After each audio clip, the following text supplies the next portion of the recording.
अल्लाह सुब्हानहु व तआला ने शब बरात यानी 15 शाबान जी रात रब सुब्हानहु व तआला घणनि माण्हुनि जी बख़्शिश फ़रमाईंदो आहे, जेके रब जे दरबार में अची करे आहोज़ार कंदा आहिनि, क़याम कंदा आहिनि, पंहिंजे गुनाहनि जो सची दिलि सां तौबा कंदा आहिनि। अल्लाह सुब्हानहु व तआला उन्हनि जी तौबा खे क़बूल फ़रमाए छॾींदो आहे, उन्हनि जी मग़फ़िरत ऐं बख़्शिश फ़रमाए छॾींदो आहे।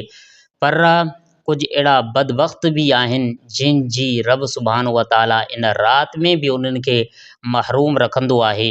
हज़रत सैयदा तय्यबा आयशा सिद्दीक़ा रज़ी अल्लाह ताला अन्हा खां रिवायत आहे कि अल्लाह जे हबीब करीम सल्लल्लाहु अलैहि वसल्लम जन फरमायो कि मूं वटि जिब्रील अमीन आयो ऐं चयाईं त हीअ 15 शाबान जी राति आहे।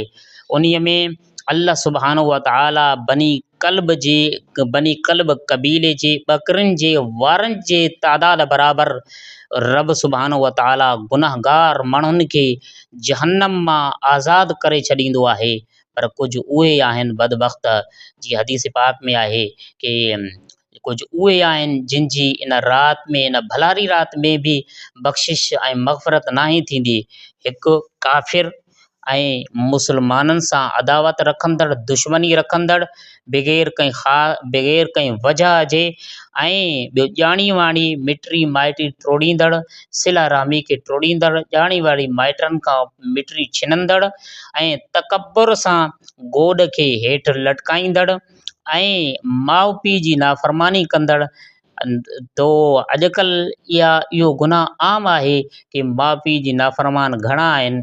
हर इंसान के माउ पीउ सां कोई बि फर्मा बरदारी माउ पीउ जो कंहिं वटि बि कोन्हे। हा, दोस्तनि जा फर्मा बरदार हूंदा, उन्हनि सां सची ऐं वफ़ादारी कंदड़ हूंदा, ऐं पंहिंजे ॿियनि सां हूंदा, पर माउ पीउ जी नाफ़रमानी बिल्कुलु आम आहे। तो अल्लाह जे हबीब करीम सल्लल्लाहु अलैहि वसल्लम फरमायो कि वालिदैन जी नाफ़रमानी कंदड़ ऐं हमेशह शराब पीअंदड़, शराब जे आदी खे अल्लाह सुब्हानहु व तआला इन गुनाह कंदड़नि खे रब सुब्हानहु व तआला जहन्नम मां आज़ादु न कंदो, ऐं उन ॾांहुं अल्लाह सुब्हानहु व तआला नज़र रहमत बि न फ़रमाईंदो।